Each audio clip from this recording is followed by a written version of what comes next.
In the world of Mexican cartels, a drug lord's romantic partners are supposed to be untouchable. These women live in fortified compounds, surrounded by armed guards, their identities hidden. They exist in a shadow world where loyalty is currency and betrayal means death. The girlfriend of a cartel boss should be the safest person in the entire criminal empire. But on February 20th, 2026, one woman's visit to her boyfriend became the intelligence that brought down Mexico's most wanted man. El Mencho, leader of the Jalisco New Generation Cartel, met with a mysterious romantic partner at a remote mountain cabin. She arrived Friday night. She left Saturday morning. By pre-dawn on Sunday, Mexican special forces stormed the compound and shot Mencho dead. The woman who led them there had vanished. This was not a scorned lover seeking revenge, and it was not an informant working with authorities. This was surveillance, human intelligence, and the weaponization of intimacy. Women connected to cartel leaders exist in permanent danger, hunted by rivals, watched by governments, suspected by the men who claim to protect them. And when Mencho died in that firefight, the question everyone asked was, what happened to the woman who brought him there? Today, we are covering what happened to El Mencho's girlfriend after his death. What you are about to hear will reveal how one woman's movements triggered the downfall of Mexico's most dangerous criminal organization, and whether she survived the aftermath. On February 22nd, 2026, Nemesio Oseguera Cervantes, known to the world as El Mencho, was killed in a shootout with Mexican special forces in the mountains of Jalisco. He was the leader of the Jalisco New Generation Cartel, one of the most violent and powerful criminal organizations in Mexico.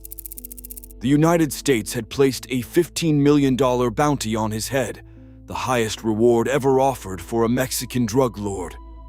The Mexican government had spent years trying to find him, deploying thousands of soldiers and federal agents across Jalisco and neighboring states. And on that Sunday morning in February, they finally did. But the operation that led to his death did not begin with a tip from an informant or a breakthrough in surveillance technology. It began with a woman. One of Mencho's romantic partners traveled to a remote cabin in Tapalpa on Friday, February 20th, 2026. She met with Mencho overnight. By Saturday morning, she was gone. By pre-dawn Sunday, Mencho was dead. The woman who unknowingly led authorities to Mexico's most wanted man simply disappeared into the shadows, her fate unknown. Mexican officials have never released her name. They refer to her only as a romantic partner or girlfriend of El Mencho. Defense Secretary Ricardo Trevilla confirmed that intelligence from a trusted associate of one of Mencho's romantic partners led Mexican forces to the cabin. The woman herself was not an informant. She was not cooperating with authorities. She was simply being watched. And her movements, tracked carefully by federal agents, led them directly to the most wanted man in Mexico.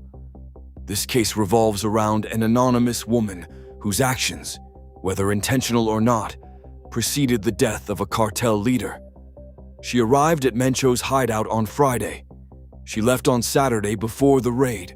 The official story calls her a romantic partner, but efforts to protect her identity have kept her name secret.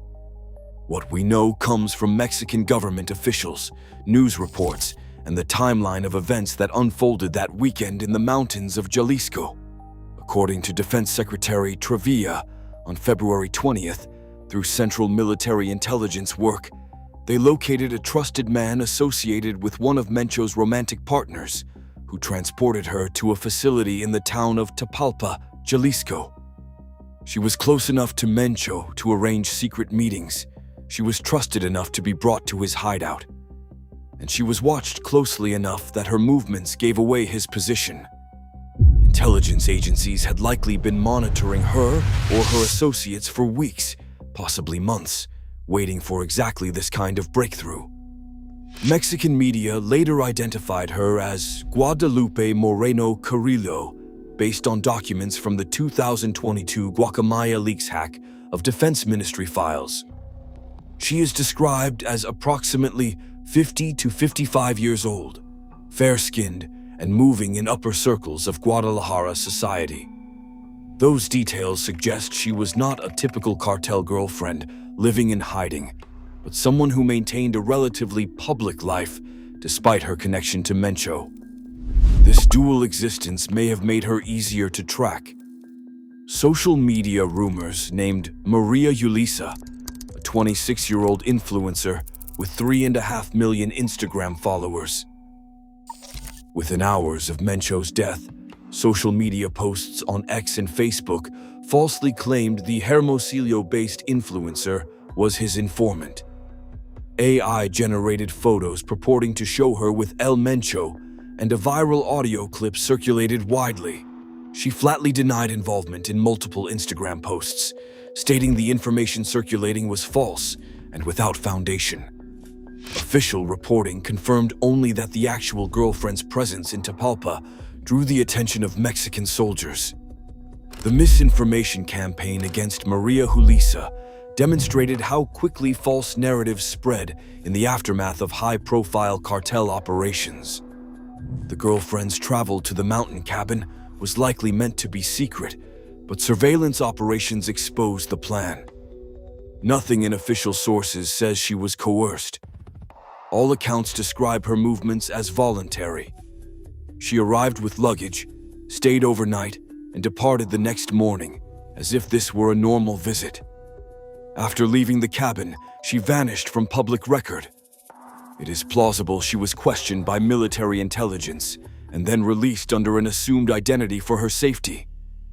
The alternative is that she fled on her own, understanding that both the cartel and rival organizations might blame her for what happened. On February 19th, a trusted cartel associate was tailed by operatives. On February 20th, this associate drove the girlfriend to a cabin at the Tapalpa Country Club, an upscale gated residential development in the mountain town roughly 2 hours southwest of Guadalajara.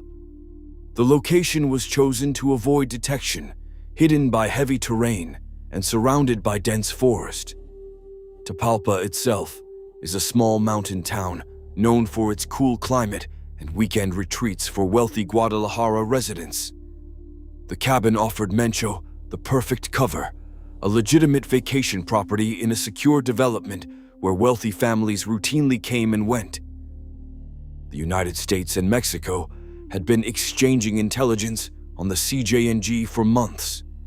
Her movements may have been surveilled by the Joint Interagency Task Force Counter-Cartel, based at Fort Huachuca, Arizona, and staffed by military, FBI, CIA, NSA, DEA, and ICE personnel working with Mexican Special Forces.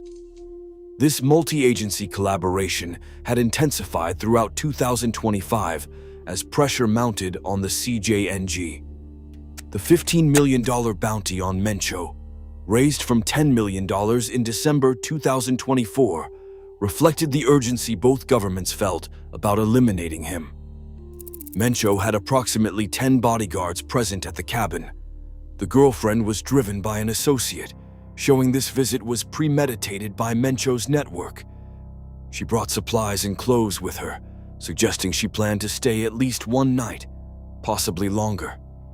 After midnight on Friday, Mencho apparently spent hours conversing with her and his security team. She was free to leave on Saturday morning. According to Trivia, she left voluntarily early Saturday. No weapon or sign of struggle was reported. The meeting seemed routine. To the bodyguards, this was just another visit from one of Mencho's girlfriends, the kind of normal domestic detail that punctuated life on the run. On Saturday morning, Mencho's girlfriend departed the compound. Intelligence work confirmed Mencho remained at the location. An army drone flyover recorded bodyguard activity around the property. capturing thermal signatures and movement patterns that confirmed at least 10 armed men remained inside. By Saturday evening, Mexican forces had finalized their assault plan. They staged forces in states neighboring Jalisco rather than within it to maintain operational secrecy. Travilla emphasized this detail in his press conference. Keeping troops outside Jalisco prevented leaks from corrupt local officials who might have warned the cartel. Before dawn on Sunday, February 22nd, Mexican Army Special Forces, the Mexican Air Force with 6 helicopters and Texan aircraft, and the National Guard's Special Immediate Reaction Force surrounded the cabin. They initiated the raid as the sun began to rise, calling on the occupants to surrender. Instead, Mencho's guards opened fire. The firefight lasted several minutes. Witnesses from neighboring properties reported hearing sustained automatic weapons fire echoing through the mountains. Mencho was seriously wounded, but still alive. Soldiers called in a helicopter for evacuation. Mencho's girlfriend was not there during the firefight. Defense Minister Travilla confirmed she had departed on Saturday before the operation began. She was not among the victims. She was not captured. The raid focused on the men who chose to fight. 7 to 8 CJNG members were killed in total. 4 died at the scene during the gun battle. 3 more, including Mencho and 2 bodyguards, were wounded and died during aerial transport. 2 additional cartel members were detained. 3 members of the armed forces were wounded, and a military helicopter was forced into emergency landing after being struck by gunfire. Troops recovered 7 long firearms and 2 rocket launchers, RPG-type weapons described as capable of shooting down aircraft. Armored vehicles and other tactical equipment were also seized. The weapons cache confirmed what intelligence agencies had long suspected. Mencho and his bodyguards were prepared to fight to the death rather than be captured. Investigators concluded the girlfriend had left the scene peacefully. No evidence implicates her in violence. The government made clear the operation was not an ambush of an unsuspecting couple, but a tactical assault on armed men who chose to fight rather than surrender. Mencho, mortally wounded in the firefight, was evacuated by helicopter. The helicopter was initially headed to Guadalajara, but it was diverted to Morelia International Airport due to security concerns over retaliatory attacks already erupting in Jalisco's capital. From Morelia, an Air Force aircraft transported the bodies to Mexico City, where Mencho's body arrived at Mexico City International Airport on February 22nd. His identity was confirmed through DNA genetic testing by the Attorney General's office, and the body was released to his family on February 28th. The 6-day delay between death and family release reflected the time needed for complete forensic analysis and security planning for the body's transfer. The girlfriend, meanwhile, was already gone. Authorities said nothing about her whereabouts. It appears she simply returned home or to another safe location arranged by the cartel or by authorities seeking to protect her. Military and intelligence agencies debriefed everyone connected to the operation. The girlfriend, believed to be safe, was likely interrogated quietly for details on Mencho's last hours. No official reports detail this questioning. Mexican officials publicly thanked intelligence operatives for their role in the operation, though they provided no identifying details about the romantic partner. The deliberate silence around her identity suggests authorities understood the danger she faced from both cartel loyalists seeking revenge and rival cartels seeking to exploit CJNG's moment of weakness. Government sources cited human intelligence as the foundation of the operation. Travilla said the girlfriend's travel to Tapalpa was carefully followed through surveillance. The timeline is clear. On Friday, February 20th, the girlfriend arrived with an associate at Mencho's cabin. On Saturday, February 21st, early in the morning, the girlfriend left. By pre-dawn Sunday, February 22nd, The raid commenced. Mencho was shot. Soldiers seized the cabin. Authorities announced Mencho's death on the evening of February 22nd. The girlfriend herself has not spoken publicly. No interviews exist. Most details come from officials who use the terms trusted associate or romantic partner. There is no indication she was charged or blamed for any role in Mencho's death. La Silla Rota, a Mexican news outlet, confirmed she is not under arrest and no warrant has been issued against her. This legal status is significant. It confirms she was not treated as a co-conspirator or accomplice, but rather as someone whose movements were monitored without her knowledge or consent. The raid was sanctioned by Mexican President Claudia Sheinbaum's government under a national security order.